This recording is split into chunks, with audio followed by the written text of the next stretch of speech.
Why vote? Why vote? I said we vote because of the blood oath that's been spilled for our past leaders and ancestors who have all been killed, to fight for a right that we as humans deserve. That's a reason why I vote, but it's only the first. Why vote? You should vote if you care about your community. I mean, look at your everyday life and tell me, what do you see? Please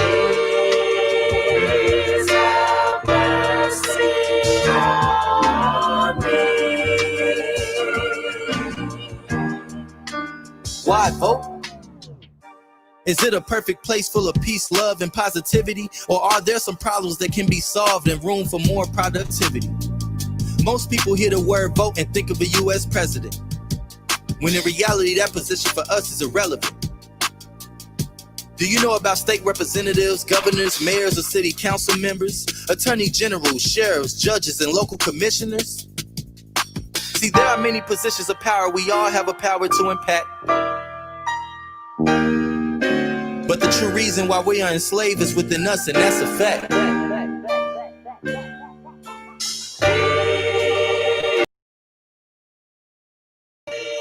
Wake up, wake up. Yeah. Good morning. Good morning, freedom fighters. That's right. It's Sunday morning. It's the dark side of education. I'm your host, Rashad Turner. We got another lovely one. The elections have passed. I know we got Biden and Harris in the White House. And for me, more importantly, or just as important, I'm going to say more importantly, right? We had some awesome warriors for children and families elected to our school boards throughout the state of Minnesota. So it's been a lovely week, y'all. I hope you've been paying attention to the elections, whether that's the national election, whether that's your local elections, wherever you're tuning in from today. Power to the people, right? I hope you got your coffee. You know I got mine. Coffee, tea, water, whatever you need to get fired up. It's the dark side of education. And we're going to get right into this, right? I invited some of the winning candidates to the show. They all said yes, so that made me really happy. But before we get into the show, I do want to send a shout out to everybody out there who's been sending me messages, emails, Facebook messages, all of that, with your thoughts and prayers for my grandfather. I want y'all to know he's alive. He's doing well. I'm going to go hang out with him today. He actually asked me if I wanted to go golfing today. All right. So that question right there should let y'all know he's back on his feet. He's recovering. He has some heart issues. It was a scary beginning of the week for me and for the family. So I appreciate y'all's thoughts, prayers. Please continue to pray. Keep him in your thoughts. We've got some work to do to make sure he gets his health back right. I love my grandpa. I love my grandparents. Seems like 2020 has been tough. So I'm finally ready to say bye 2020. So let's get this show started. I'm going to bring on a couple of my co-hosts for today. I always love when these ladies join me. They wake up early. I know they've been partying all night. No, I'm just playing. We got Aaliyah Hodge and Kulia Primo joining me today as my special guest co-host. I figured, the elections have passed us. We all been working hard. We all know there is a ton of work to do. It ain't over, right? It's that first step. I wanted Aaliyah and Kulia to join me just to help me get through this show. I got so much excitement. How y'all feeling? Feeling good. Feeling great this morning. Hey, that's what's up. We had some candidates that, we was pulling for. We was working hard for. And they did the thing, right? They did their thing. What's for each of y'all, what's the biggest surprise, or just, not even surprise, but what are you most happy with from this past week of elections? Start with you, Kulia. I would say for me, the pure grassroots organizing that went into a lot of the candidates winning. Many candidates went up against the machine, the establishment, the status quo, and they relied truly on their engagement with families and communities, and they knocked it out the ball. Hey, They or did out the it again. park. Out the park. We knew what you meant. We know what you meant. Trying to throw in a little baseball reference, like you see my Twins hat, so you want to throw in a little baseball reference. I feel you. Okay, Miss Hodge. Well, what's your reflection? Honestly, I mean, while I'm every day just filled with pride, I feel like just to see how hard Black women worked and how hard they organized and how hard, we got people out to vote. I think that is a celebration in itself. And obviously, I'm very happy about having Donald Trump gone. Like, I will take the time and say that, put that out there. I am happy he is gone. There is no love lost. He cannot leave soon enough for me. I think this whole election is really about, now we have the opportunity to set things right, or to be at least on the right track to starting to fix these things. Because under him, there was no opportunity under him. Do I think Joe Biden is perfect and he's like this uber progressive? Absolutely not. But at least I feel like we have more of an opportunity under him or with him. You got a chance, right? I mean, you tell white boys to stand back and stand by. I got a problem with that, right? And obviously many things that he had done over those 4 years. So I would say, yeah, it feels good. You can just see the excitement in the people, right? Like hitting the streets, celebrating. But obviously, the thing that popped into my mind first was we got a ton of work to do. Biden stood out there and said, "Oh, educators, Jill's a teacher. You got one of your own in the White House now," right? So that was, made me think a little bit. So we got to keep our eyes on Mr. Biden, Mrs. Harris. But I tell you, having a Black woman as a VP, that's something that my daughter, she sort of recognized that, right? So I can know the power in just being able to see women do their thing. So thank you on that. One last thing before we get the candidates on here.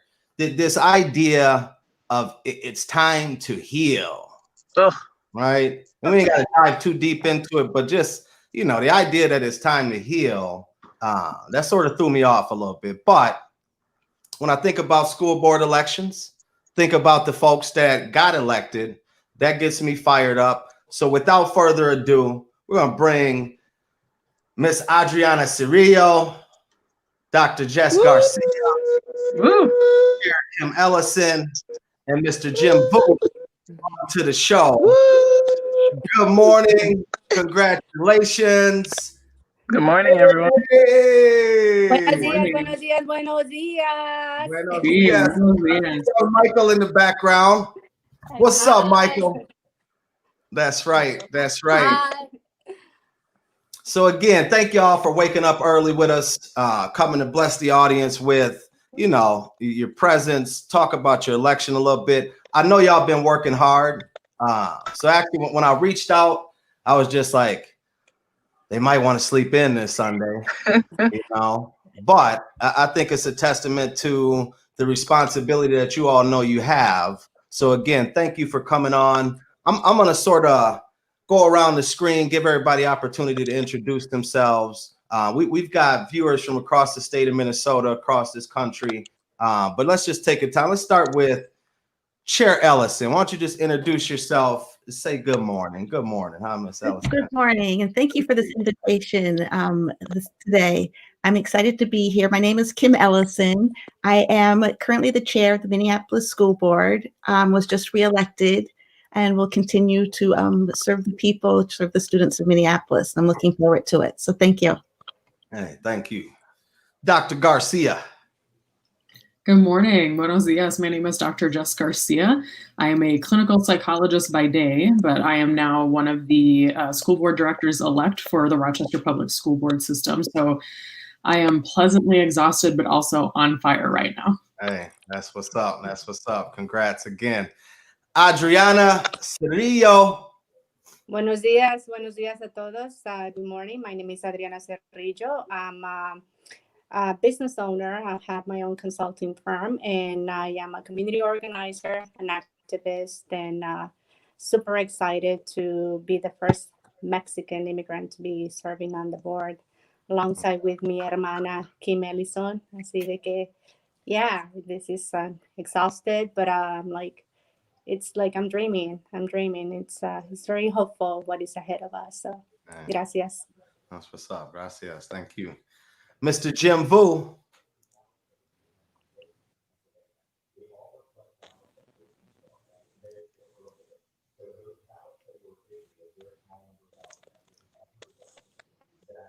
I think you're muted, Jim. You're on mute, Jim.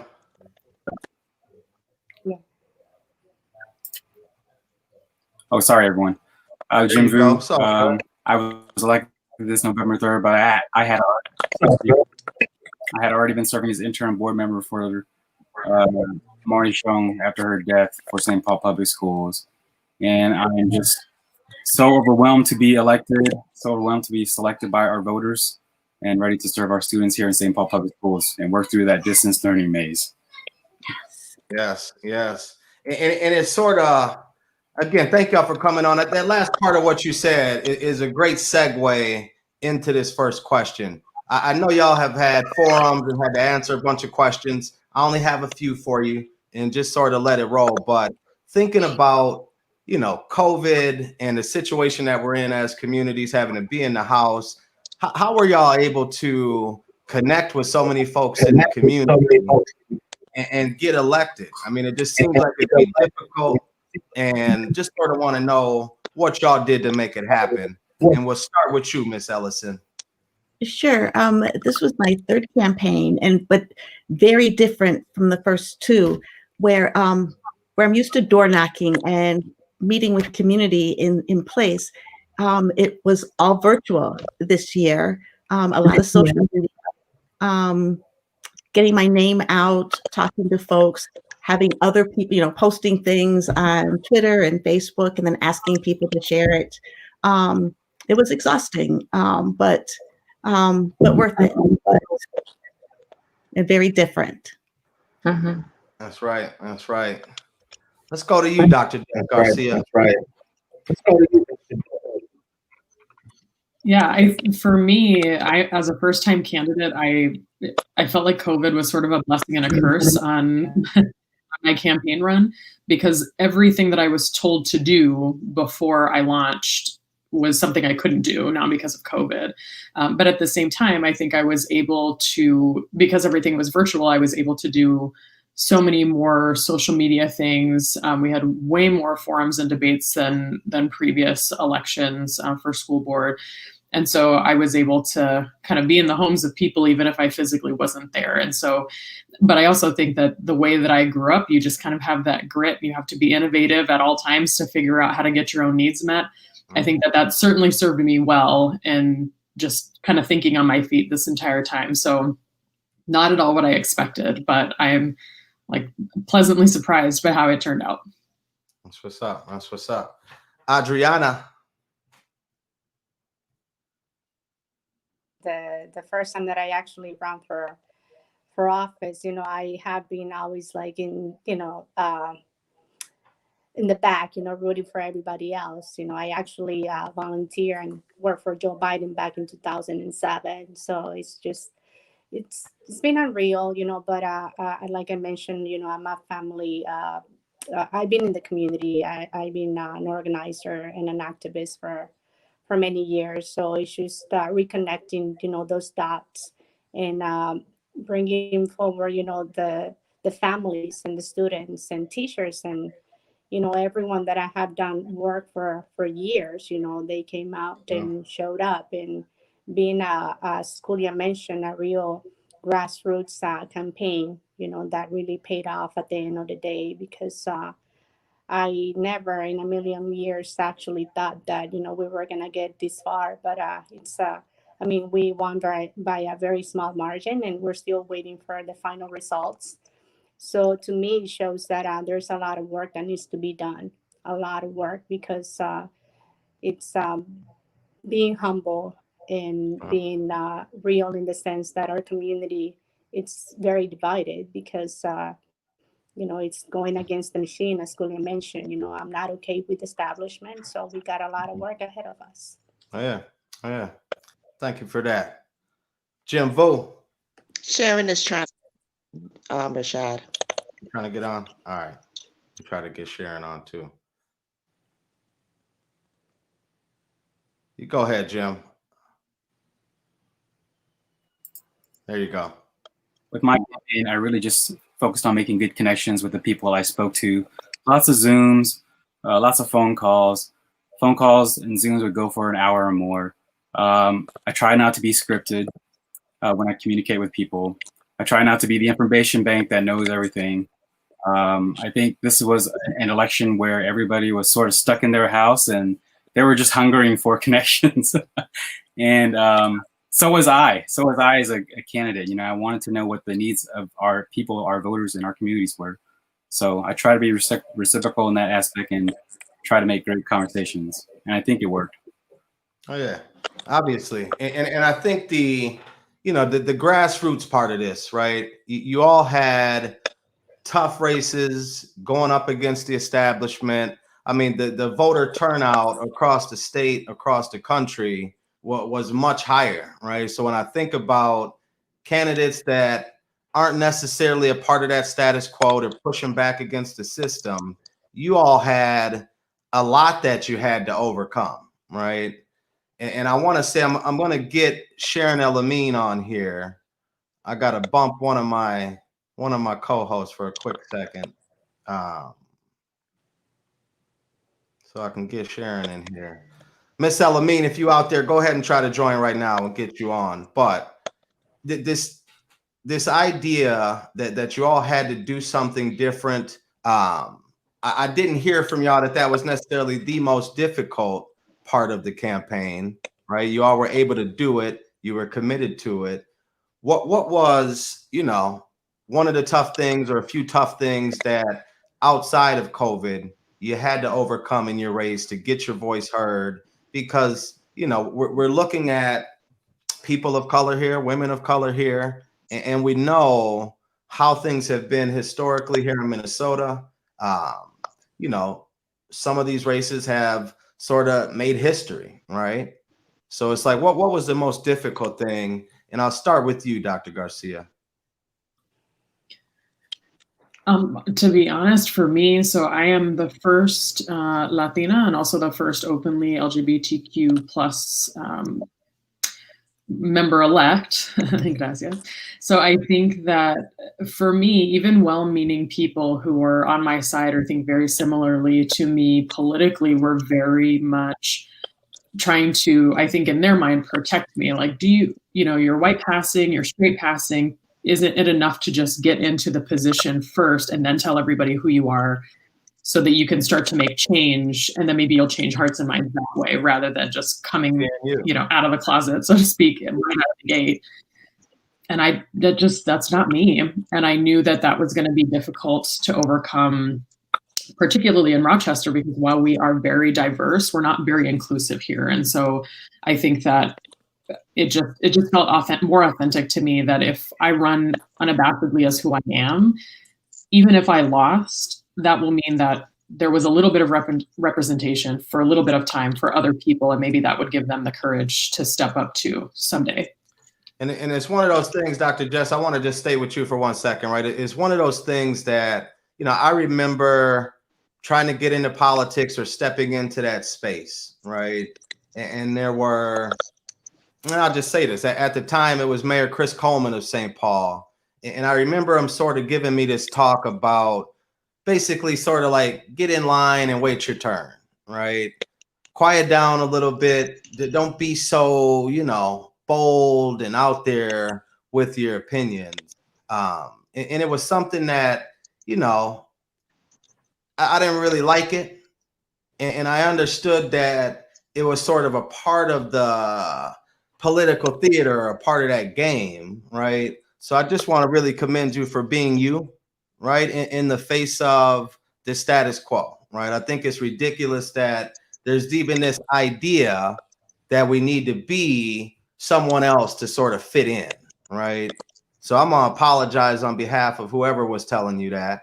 And I hope that they see that us being our authentic selves, that's what we need, right? That's what children and families need. Children and families need to know that the folks sitting on the school board making decisions have an understanding of what it takes, what it's like to be all of these different things that we bring to the table as human beings, right? So just much props for you, much props to you for being you, right?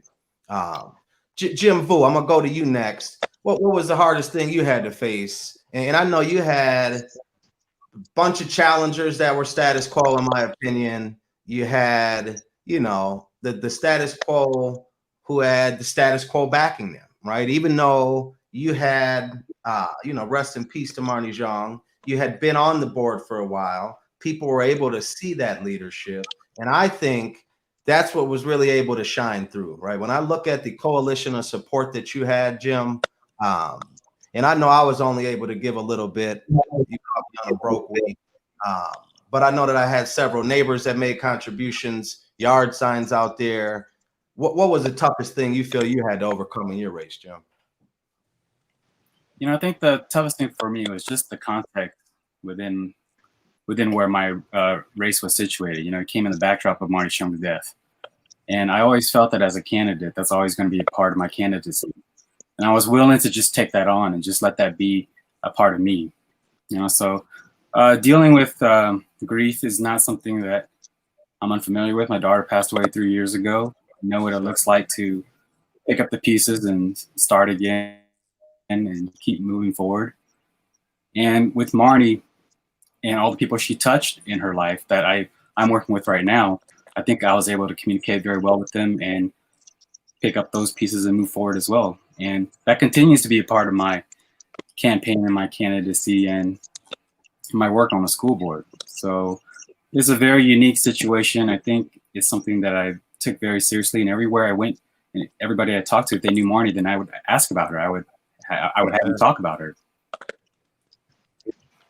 Rest in peace, Marnie Zhang. Rest in peace. And I'll just say, right, you know, one of the things that I had said early on, you know, when folks knew that this election was going to take place, I felt that, you know, Marnie Zhang represented all students, but she brought, you know, the perspective of the Hmong community. And I thought that that was important in, you know, who we elected to replace Marnie, right? A lot of folks will think about education, and they know in Minnesota we have worst in nation education gaps, but it's often Black students and white students, right?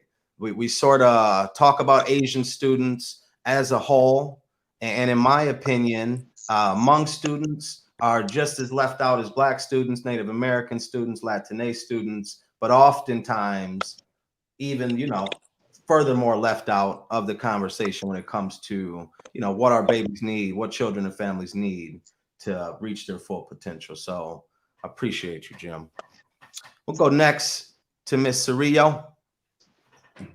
No habla inglés. Yeah. What was the biggest? I mean, it's like as Sister Garcia. It's you know, it's this idea of like you're good enough to stay in the back, Adriana. Like, come on, you're too much. You know, like so many people turning their back on me, like, and just like, wow. You know, I mean, I don't know. I cannot point one more than the other. I had so many barriers to overcome. You know, but at the end of the day, it was looking at my nephew on a daily basis and understanding this is, you know, bigger than me. You know, this is not about me. This is about, you know, our children and the future generations. Yeah, so I don't know. At the end of the day, Rashad, I mean, and I lost my mother too, right? 6 weeks ago. You know, so it was so many things, you know, but it's been so rewarding, and I'm just looking forward. You know, I don't even look at the past, you know, anymore. You know, I'm just so excited for the future, you know. Yes. And you know, again, Adriana, sorry for the loss of your mother. I remember you had sent me a text and you had let me know that your mom had passed away. And you know, I lost my father when I was young. It's obviously tough. We all grieve in different ways, but I remember just the strength that came through in that next text that you sent when you said, hey, I'm going to keep fighting. I'm going to keep moving forward. So I really, you know, it's already tough enough to sort of step up, put yourself out there, especially when you've been, you know, so bold, as people would say, So I know, just like I told you in the text, right? Your mama's smiling down, my daddy's up there smiling down. They probably kicking it like, hey, look at our babies, right? Look at our grown-up babies, right? So She was fighting demons. keeping them up off us, You right? not. Keeping them up off you. I want to take a second. We got another wonderful warrior winner that just joined us. Sorry about those technical difficulties, Miss Elamine. Sharon Elamine, Minneapolis Public Schools Board Elect. Good morning. Good morning. Hey. Good morning, everyone. Sorry, we were sitting in the back room. Felt like I was at the doctor's office, just waiting to be called, right? So Look, every once in a while, this technology just gets to messing with me. You know what I mean? I had a couple of folks that would help me. Shout out to Iklas and Josh. They helped me get started with this thing. And they was like, hey, you grown, you got this. So okay. I run into some technical difficulties. Like Cooley is blurred out on my screen right now, but it's all good, right? Thank you for joining us, Miss Elamine. At the top, I just gave everybody opportunity to introduce themselves. Just talk about how you feel now that you've been elected. So I'm gonna give you that same opportunity. Sure. Again, thank you, everyone. I'm Sharon Elamine. I will be representing District 2, our Northside Minneapolis area, where that is home for me. I have been established within my community for over 30 years. So my community is not new to me. I have shown up in multiple ways, and so the trust is already built. And I'm just continuing to show up and to represent and just bring our families and our community on board with us within the educational community. So I'm excited. I'm excited to be working with Adriana, excited to be working with Kim, both in Minneapolis areas, and just really ready to do the work that's needed for all our children and show up. So Yeah. And I'll say, Miss Elamine, obviously folks know, I supported everybody on this screen, just getting, familiar with Dr. Garcia, but plan to support you as well. But you had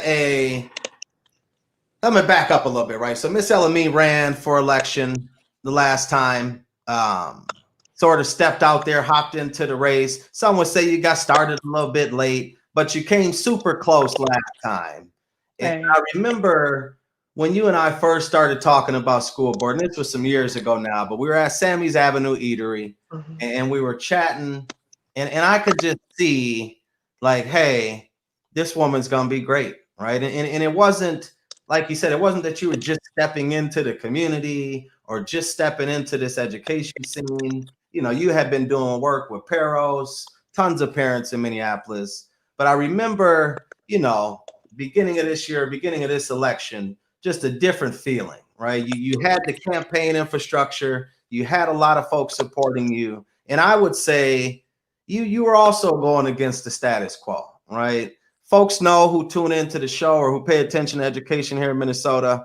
I have no love for Carrie Jo Felder. I don't think she did anything for children on the north side. I think there's some things coming up with the comprehensive district design that the community's been left out of. So I'll tell you, I started my week tough, but when I seen those results coming in and Sharon Elamine was just, the numbers were going up, I felt great. One of the questions I asked folks was, how they're feeling now, but I'll just sort of skip to this one with you, Sharon. What was the toughest thing? And you can also talk about how you're feeling, because I know you're feeling great. You're excited, right? So how you feeling? And also, what was one of the toughest things you had to face during the election, overcoming that status quo? I think the toughest was the COVID, just not being able to be out and interact with our community the way that we have in the past. My first time campaigning, we were out in the streets, we were out door knocking, we were out being present and having that physical engagement, right, with our community. And we didn't have that during COVID, but I did not let that stop me. We continued to be out. We did a lot of basically literature drop, where we were connecting with our community and really talking and really, again, just utilizing my network, family, friends, that I know within the community. I drove my campaign on community connectedness. And that's I continue to drive it as I'm moving into this seat as the director. It's really just community is what it's all about. We live in these neighborhoods. We choose to invest in our homes. You know, we're investing with our children, putting our children in these schools. So we need to have our voices to be heard and to have our presence within the community. And that's really what I'm banking on, Rashad. I mean, I'm going to be calling on my community just like I did to get their community support to actually win this seat. We got to show up, and we see the results when we show up, right? That we are stronger together and what we can do and how we can combat and create the environment that we want for our children. And so that's what I'm going to continue to drive on. My community helped me get to this seat. I'm going to be calling on my community, my network, and we're just going to change the bar. We're going to reimagine Minneapolis Public Schools for our District 2 and how we raise up and really just stand confident within our educational system, rebuild that trust back in our system, and just continue to grow with each other. So for me, I'm overwhelmed. I'm ecstatic. I'm ready to work. I'm looking forward to building more partnership and just, again, really stepping into and doing what hasn't been done, right? And that's being present, and that's being visible, that's being out in our community and rebuilding that trust. So that's what's up. That's what's up. Thank you, Miss Elamine. Yeah. Chair Ellison, I'm going to toss that last question to you. What was the toughest thing you faced? I mean, you were running for re-election. You had a challenger. I didn't think the challenger was really going to give you much of a challenge, and that's how it turned out. But what was the toughest thing you had to overcome in your race, Miss Ellison? It was the biggest challenge in terms of an opponent that I've had in any of my races. But for me, representation matters. It's huge, and we see this with our Vice President-elect Kamala Harris, and how important it is. We see it every day. I see it every day on our school board, and having to address who I am in a way that I haven't had to before was different. But I'm really excited. I'm like looking at the screen, and I am like, all of you will get to know the Minnesota School Board Association. They do our trainings. They help school board members understand our role. But within that group, a couple of years ago, a couple of directors, one from Robbinsdale and another from Mankato, got together and started a Minnesota School Board Directors of Color group. And the fact that all of you will be a part of that excites me to no end. Because, the MSBA, they talk about education and how to serve students, but our voices are not at those tables very often. And the fact that our numbers are increasing across the state is very exciting to me. So congratulations, everybody. Welcome, and thank you for stepping up and stepping out and being part of this. And really it feels good. You know what I mean? There's a comment from the audience here. Christina says, direct representation is a big deal for our children. You're right, Christina. Thank you for tuning in too. So again, right? I mean, ecstatic, excited. It's all there. And I know that you all know this is sort of step one, right? It's step one. There's tons of work to do. Maybe a little bit of few things to learn as far as the governance side. But as Chair Ellison said, that support is there. We know you're going to continue to be supported by your communities. The sort of last question I have for you all, and I know we're looking at another 70-degree day here in Minnesota, so I don't want y'all to have to miss it all. Hopefully, I wish we could just keep this weather every day, but it'd be 30 next week. But last question here, Soda. In those first 100 days, right? People always talk about this at the national level. What's going to happen in those first 100 days? What are your thoughts on those first 100 days? Do you have any big things that you're focusing on once you're sworn in and in that seat officially? I'm going to start with you, Jim Vu.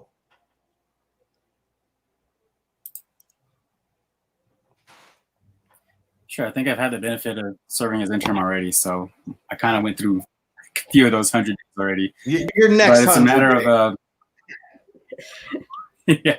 So it's a matter of taking a deeper dive into administration, taking a deeper dive into our neighborhoods, into our schools, and really see how all the pieces come together there. Because I think going into my candidacy, I felt that there was a disconnection with communication between what's happening here at 360 St. Paul Public Schools and then what's happening, say, on the west side at Humboldt. You know, so I really want to see where that disconnect is and start building those bridges. You know, and another one of my platform that I ran on is confronting the presence and practice of white supremacy. And I feel that communication is a big part of that. I feel that people in power tends to just make decisions without the consent of the people who gets impacted the most. And one of the things I want to try to do is get the people who are impacted the most more proactively involved in those decisions. That's what's up. That's what's up. And we don't mind the kids in the background on this show, Jim. This is a family show.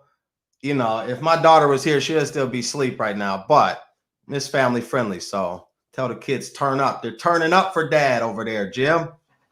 Thank you for that. Let's go to Miss Ellison. You've been on the board. There's a lot of things going on, but just sort of talk about what the next 100 days, you know, look like for you.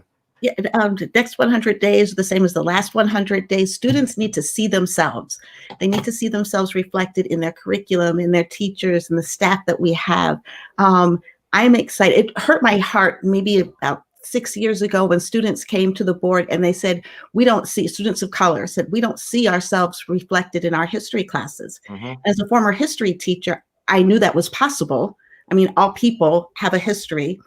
Why we weren't teaching it really bothered me. So we started ethnic studies courses. So the next 100 days, we will be passing a resolution making ethnic studies mandatory for graduation. Every student will have to take an ethnic studies course to graduate from a Minneapolis public school. I'm also putting together a group to look at, we're going to look at a committee that will look at the names that we call our buildings. Do they meet our values, reflect what we believe and who we want to be? And this committee will make a list of what these values are, and then look at our buildings and say, well, these names don't reflect that. And then we'll be able to go to the school and say, all right, you can no longer be called what you are. Talk to your community, come up with another name that reflects who you are and who you want to be and who the students will be going forward. So I'm excited about that as well. And that's what's up. And, you know, when I first heard, you know, I go back and forth with these building names and all of that stuff. But as I started to think about it more, right, I mean, it does impact us walking into a space that's named after a slave owner, let's say, right? So I think as we think about school climate, it's a good place to start. Glad y'all are working on that. The ethnic studies is major, right? I mean, I always say to folks, whether we are talking criminal justice reform, if we're looking at housing, if we're looking at employment, you name it, a quality, well-rounded education is needed in order to be able to move forward in those spaces, right? In order to reach that full potential. So congrats again to Chair Ellison. I'm going to toss this question to Adriana next. I'm just messing with you. What did you say that again? I'm sorry. Where's the translators? I'm just kidding, Rashad. You're here. Dr. Garcia, you get to understand this a little bit more. Yeah, Adriana, let me tell folks what you're talking about, right? So there's been several Minneapolis Public School Board meetings in the past where interpreters weren't present. We have families speaking multiple languages, wanting to be comfortable in that space. And Adriana and Kulia and others had to sort of say, hey, we ain't having no board meeting until the interpreters get here. So that's what Adriana's talking about. And we love it, right? we can't have representation is one thing, right? And I see y'all on the board is one thing, but damn, if I come to a meeting and I can't understand what's going on, I can't participate, what's that? So that's what Adriana's talking about, that warrior. But go ahead, though. Your first 100 days. Oh my goodness. What are you focused on? All right. When we campaigning, we did like thousands of phone calls to our constituents, and one of the biggest points and supports was alternative solutions instead of suspension. So I'm looking forward to, like, creating those policies where children are not suspended and they are actually provided with the support that they do need. And another point is expanding, as Ms. Allison mentioned, the ethnic studies that are curriculum that is not only ethnic studies in the high schools, but expanding that to middle school and elementary school. And funding education fairly. We can talk about all the things that we want, but the reality that is Minneapolis public schools we are so underfunded and we are in a deficit. So that needs to change. And also for me, it's to come and introduce myself to every District 4, school, to the administration, to the leadership, to the families, to the parents, so how do we create partnerships and how do we expand the beautiful work that we have been doing at my nephew's school, which is Emerson, transforming the site councils and the PTAs too, and engaging with the local businesses, the faith leaders and the civic leaders, so it's like all over the place. This morning I had a meeting at a local restaurant, and I'm driving my car, right, that we actually painted. And I had someone, come up to me and say, hey, I voted for you, and somebody asked me, are you going to paint back your car? I'm like, no, that's my office. We don't get an office, right? So that's going to be like, so I'm so excited to, what is coming ahead. Definitely. That's what's up. That's what's up. Dr. Garcia? Most of the things that I was going to say have actually already been said, but in terms of the Rochester public school system. So as Ms. Ellison had mentioned a couple of years ago, there were students that were sort of demanding to be represented, amongst their classroom, what they're learning in the classroom. We had here a group of former students who sent around a petition and got thousands of signatures demanding anti-racist curriculum, either the taking out of school resource officers and or replacing them with either mental health professionals or some other more equitable solution. And I think that also retaining and recruiting staff of color so that they see themselves also represented in their educators. And so logistically, I think that those things 100% will be bringing back to the table, because it got a lot of energy and a lot of attention, and then it kind of went away. And I think that that's an issue with the school board here, is that there's a lot of excitement generated around something and then nothing happens, or something happens, but it's kind of anticlimactic. So logistically, those are kind of the priorities for now. I would say just in general, similarly to Adriana, is that I would really focus on those relationships and also maybe changing the energy of the board. So making those really difficult decisions and just, being able to move forward. I'm not originally from Minnesota, so I don't do Minnesota nice, the passive aggressive. I'm just bold. I say what I think, and we're just going to do, and that's what we're doing. But also willing to work with other people to get that done. And I think that, getting into the schools and meeting the teachers and other administrators and the students, that's important to me. And that'll absolutely be started, if not, something that I've already kind of worked towards in my first 100 days. Oh yeah. Appreciate you, Dr. Garcia. Yeah, thank you. Ms. Elamine, same question for you. First 100 days, you've talked about a couple of things, but are there, sort of big things you have on your mind as far as the first 100 days? I mean, again, I can't emphasize enough with the parent engagement, the community engagement piece, but also the transparency. I want to make sure that information is put out there, right? And that we are utilizing our networks to actually make sure we're giving the community an opportunity to be part of these policies and the different things that are taking place. The CDD design is another one that we really have to get in and understand, not just having policy changes, but making sure that the academics are not getting left out when it comes to our North Side schools, right? We got what I've seen in the past in our Northside schools is we always get the inexperienced teachers or the new teachers that come into our Northside schools and they don't really know how to navigate our systems. We got to change that way of doing things if we want to see academic success, right? If we want to see things to happen differently in our schools. So really a lot of my time will be, again, connecting with my Northside schools, introducing myself, making sure that I know how to reach the administrators. They know how to reach me. But do we have strong parent organizations in all of our schools? Whether it's one parent, two parent, or five, whatever the case may be, parent hold the power. And that is going to be my push within my residents, time on the board here is really just making sure that parents understand how we show up and what we can show up and how we can make things happen together. So that's what's up. And I think that, the beauty in all of your responses, before I let you get out of here, the beauty is you're all talking partnership.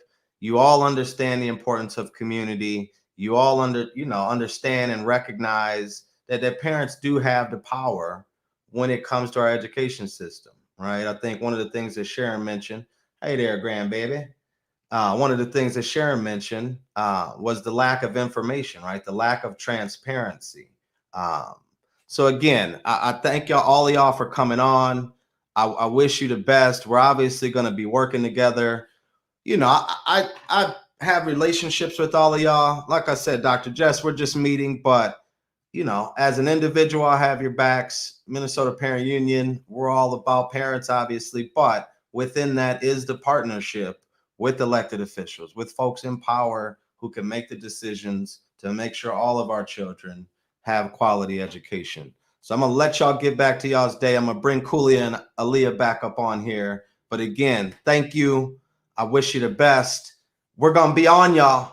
Critical friends. It's all love, though, right? It's all for the children. So y'all have a blessed day. We'll see y'all soon, all right? Thanks again.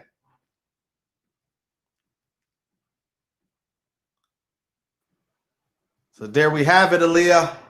There we have it. Kulia will be back in a second here. I know she is having some internet stuff. Okay. Kulia, come back. We need you.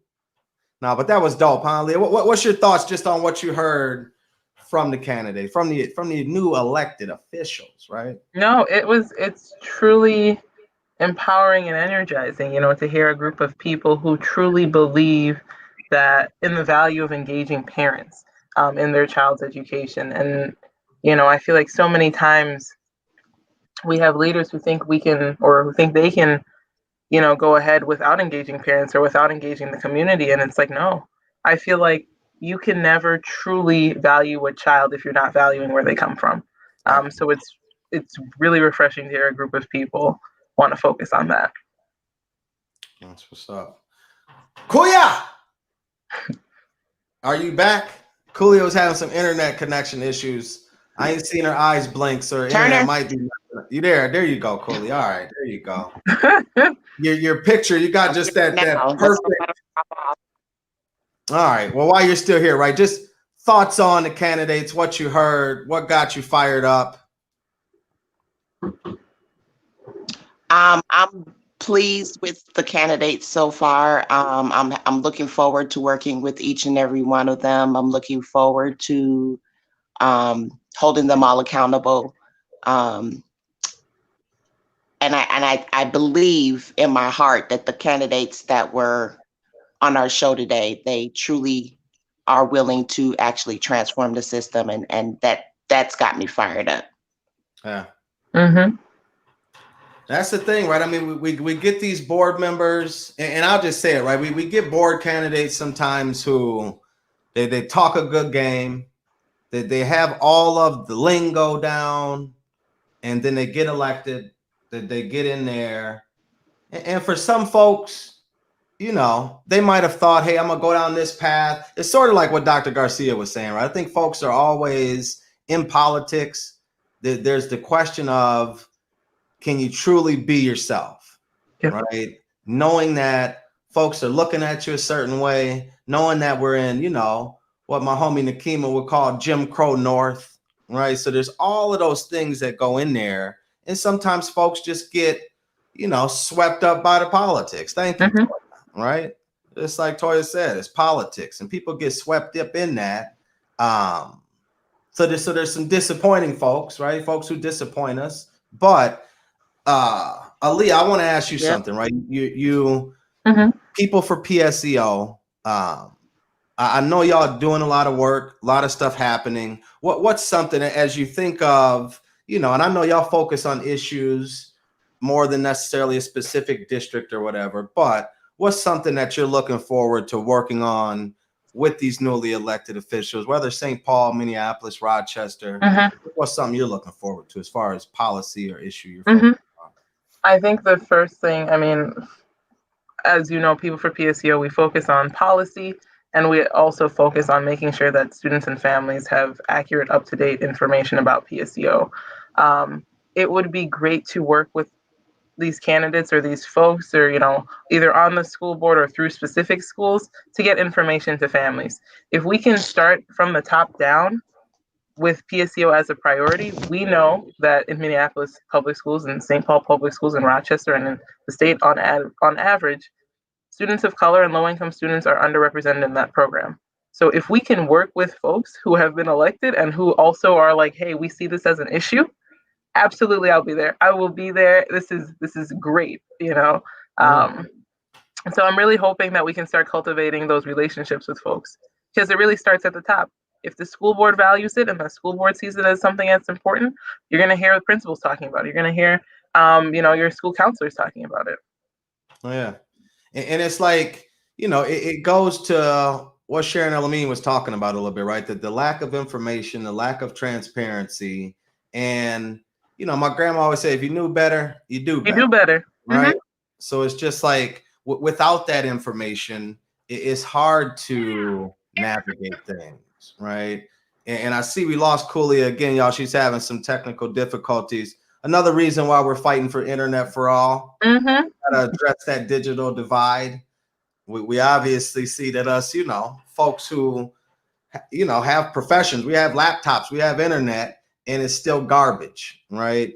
So I'll just I was going to ask Cooley this, but I know one of the things that Minnesota Parent Union's focused on in sort of the bigger picture is digital divide, is figuring out how schools can step up to the plate, right? We've talked about the opportunities that are out there for school districts, but that there hasn't been much movement there. So that's something that we're going to push these elected officials as well as others. We need a solution around the internet, right? There are, some numbers will say hundreds of children across the city of St. Paul who don't have what they need as far as internet, as far as the devices.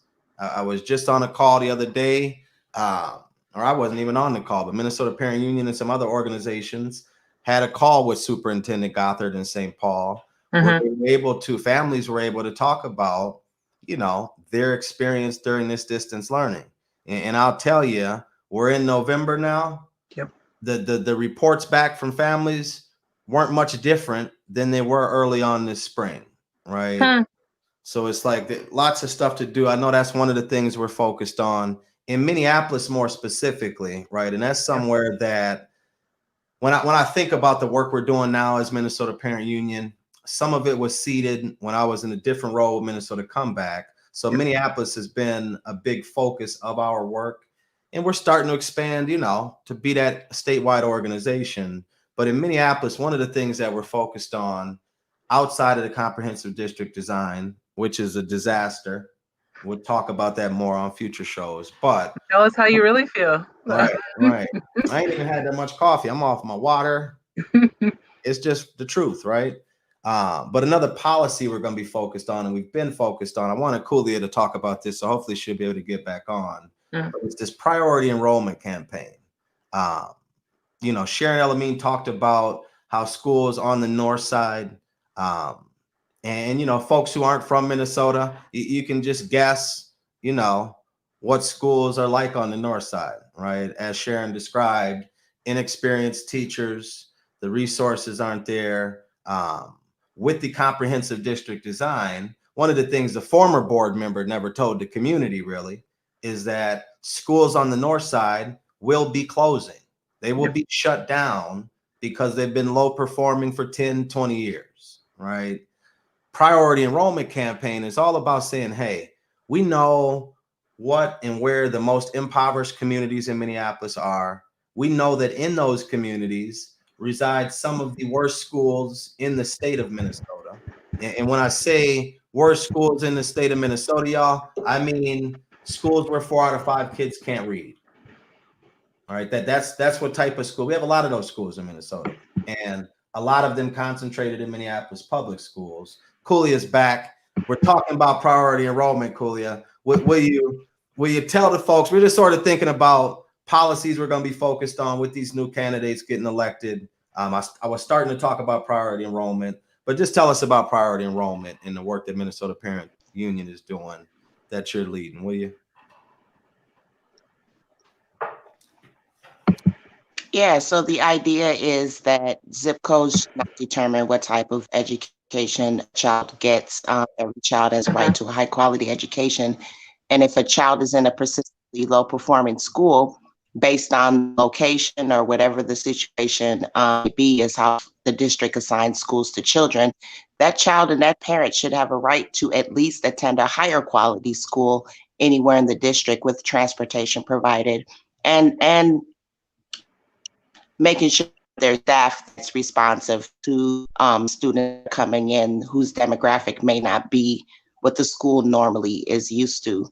So like I said, the main idea is that zip codes shouldn't determine whether or not a child gets a high quality education. If a child is in a persistent school, they has to at least the higher performing school. I think we got most of that. I'm gonna have to get Kulia a hot spot, right? Who's the executive director at Minnesota Parent Union? Why doesn't she have a hot spot? That's the gist of priority enrollment. You broke up a little bit, Kulia, but what Kulia was saying, right? And I want to highlight one important thing because I know folks are thinking, hey, well, folks can go to whatever school they want, right? There's open enrollment in Minnesota. People can choose whatever they want, right? But a big thing with the open enrollment, a big problem with that is that you need a lot of privilege to take advantage of that, right? You need the financial resources to be able to provide the transportation on your own to go get this free public education, right? So a big barrier with open enrollment in Minnesota is the transportation piece. With priority enrollment, we're saying, hey, families shouldn't have to be stuck in one of the worst schools in the state just because this is where they can afford to pay rent, right? And another piece of that is school district, Minneapolis Public Schools, you provide the transportation for free, right? And there's a pushback sometimes that says, hey, well, that's going to cost a lot of money. It's just going to cost a lot of money. Well, I'll say this to MPS, and I know Kulia says all the time, the amount of money that the district loses when families choose quality districts outside of Minneapolis, quality schools outside of Minneapolis Public Schools, the cost of transportation pales in comparison to that. Right. So that's one of the things we're going to be focused on as far as it relates to Minneapolis Public Schools. We're pushing up on a minute here. I ain't tripping about starting or stopping on time, but this sun, I keep looking at this sunshine. So we are going to stop on time today. But one of the things I want to tee up for next week, right? And I just want to get y'all's thoughts on this is that we have, I'm going to put this comment up here. I vote for Kulia's hotspot. Okay. We'll figure it out. I'll check the budget. I think we got a couple dollars in there now. Thanks, Christina. Yeah, look at y'all. Just, you know what I mean? Putting the pressure on me. But no, one of the issues I want to talk about next week, and I was trying to get this journalist on here today. I was trying to get Mark on here today to talk about Minneapolis School District and their surveillance with this gaggle system, right? We ain't going to have time to talk about it. I'm going to try to get Mark on from the 74 million next week. But when I heard this, you know, Kulia has sent me a text message. We started to look into it a little bit. But, you know, it just seems wild that schools would be and we're not sure yet if this is a violation of our Fourth Amendment rights. But have y'all had an opportunity to look at that gaggle thing? I don't know if you've seen the article. I'm gonna try to put this article up here. But what's y'all's thoughts on this, COINTELPRO, if you will, from Minneapolis Public Schools? I mean, I guess replacing physical policing with technology policing, what could go wrong? It's a very interesting shift to me from a school district who really touted and tried to say, hey, we're going to remove policing from our school system. We're not going to try and contribute to the, school to prison pipeline. And then on the flip side, you are using this program that allows our kids to be surveilled at their own homes. Like they can talk about, even within the algorithm that the gaggle uses, if you use words like gay or whatever, you're more likely to be identified. So even if you are part of the LGBTQI community, you just have a larger percentage chance of being surveilled, which is insane to me that we're doing that to our children. They can't have peace at school. They can't have peace at home now. No. And it's one of those things that, that they're using this excuse of, well, we have to protect the children online, right? And like I'm saying to folks, I'm still doing some research. I like to try to get an understanding before I get to popping off too much. But they're using this, we have to protect our children online as a way to surveil students, right? And when I look at what the program offers, these aren't some qualified experts of keeping kids safe, right? There isn't any data that I've been able to find yet that shows gaggle keeps our children safe, right? What we have been able to see nationally and what we're starting to hear about locally is students getting in trouble. I can't remember where it was at, but a student was suspended or expelled because they had a toy gun in their house, right?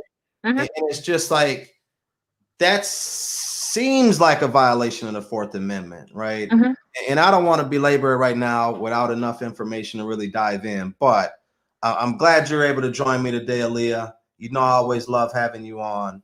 Again, ladies and gentlemen, Aaliyah Hodge, People for PSEO.